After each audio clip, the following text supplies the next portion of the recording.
was invited to Lagos to meet with Seyi. I met with Seyi and the Minister for Youth. The Minister for Youth, when he saw me, he hugged me in Lagos. We talked, and I was to be offered 100 million naira. But the thing is, it's not all about money. There are things which I stand for. You cannot ask me to begin to promote a president that who has not done something for me to say he has done it. If he does something good, I will promote him. We will support him as the president and commander-in-chief. But where he is, you cannot say I should keep quiet. I won't do that. That we couldn't settle. And they felt that I'm being stubborn not to accept money and to come to Lagos without accepting money and going back. So they planned my abduction, and on the 15th, I was abducted. Of April, I was abducted, stripped naked, beaten seriously, in collaboration with the MD of NTA. The MD of NTA, I was packaged to NTA to make involuntary statement that I am no longer, that I have renounced my position as NANS president. I did that to gain my freedom. But immediately I released a press statement that I was forced, it was under duress, and because I was naked, I was beaten. They claimed that they will share the video. That Seyi told them that they can share the video, nothing will happen.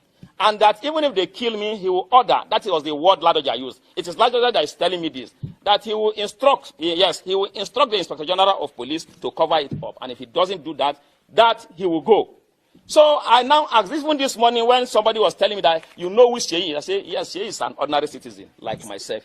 He's not occupying any official position. I told them yesterday, I made it clear, that even if I'm coming to this hall and I'll be shot, I'll still come to this hall. At the end, today, the inauguration is concluded and I'm the NANS president. I want Nigerians to know what has happened and that we are not going to give up and that Seyi can do anything he wants to do. He's already in this hotel. This inauguration wouldn't have held. You can see the organization is not correct. All right, Barrister. Obviously, you have watched this clip. Now, this is for those of you who did not know or who don't know him. Is the NANS president, a National Association of Nigerian Students. And now, honestly, I praise this man's courage. Honestly, and he's very, for him to have come out this way. This is the kind of spirit we need in Nigeria and for Nigeria. The kind of a fighting spirit that actually, the more you beat them, you try to intimidate them, the more they speak up.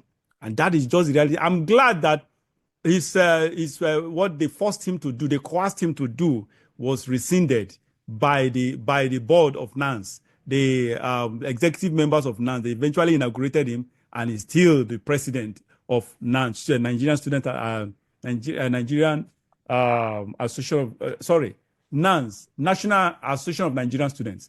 Yes, so, Barrister, what's your take on this? Well, I heard or listened to that statement before, when he said that he had been adopted, he had been beaten, stripped naked, and under Seyi Tinubu's instructions, he was taken to NTA, where he made a statement. Now, in a sane country,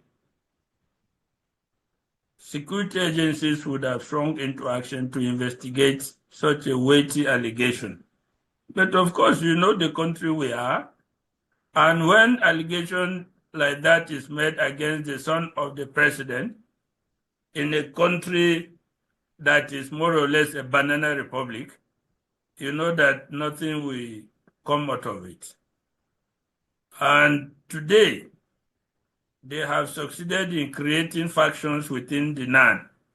There is another group that has been propped up to say that they are the legitimate NAN's leadership in opposition to this young man that you just listened to. Apparently because he could not do their bidding. He could not be bought. And he refused to dance to their tune. And everything they tried to do to suppress him failed. So they created a parallel NANS executive to compete with him. That one, I think they have made an apology to Tinubu, to Seyi Tinubu and the rest. So that is, by and large, that is what is happening. These things only happen in a banana republic. And whenever we say that Nigeria has reached that point Some people want to say things, but the more you see these things, the more you listen to this kind of things, the more you become convinced that we have reached the stage apparently of no return in Nigeria from that banana status. These things should not be happening anywhere in any country that has some modicum of decorum. It should not be happening. Allegations, particularly against the children or relatives of somebody who calls himself a civilian democratic president, should be even taken more than any other allegation. They should be treated with more seriousness because he wields power than even any allegation against another citizen. But this is Nigeria. You are not going to hear it. Rather, the person will be in jeopardy. They will be trying to find ways how to deal with him. But I like his courage. That is what we need.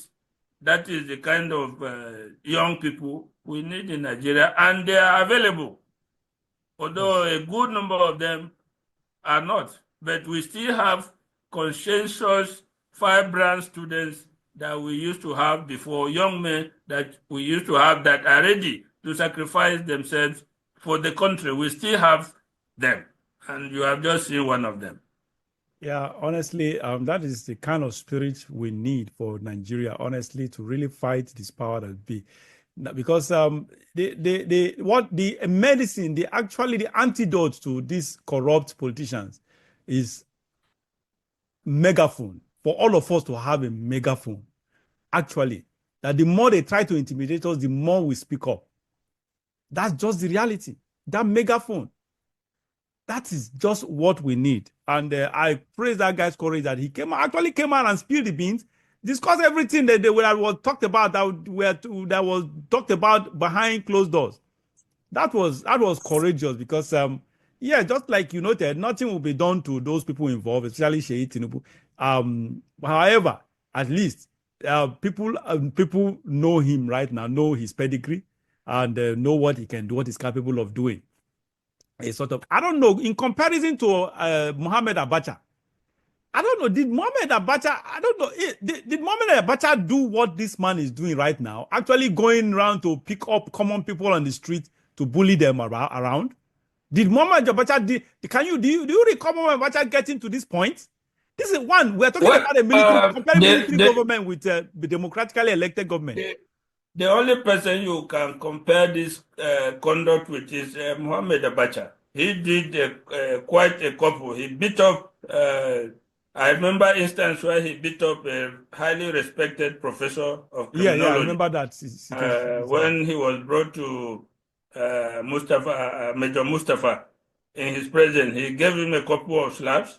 And by the way, Mohammed Abacha was alleged to be close to the assassination gang that Abacha had at the time, which was said to be run by Major Mustafa. And he was constantly in the office interrogating people who were brought and sometimes giving instructions. All right. So that can be... We did not have the kind of social media and everything that could expose those acts at that time, like we have now. Perhaps we would have heard more then than we are hearing now. All right, that's so Seyi Tinubu can be compared to, so they are probably at par with each other. I was thinking probably he's doing even more than Mohammed Abacha did. Anyway. All right.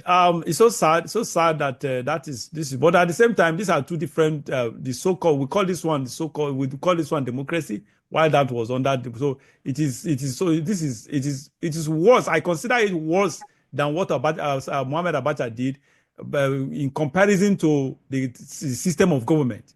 A sort of, so if we're in a civilian government, someone can actually succeed in perpetrating such acts of evil.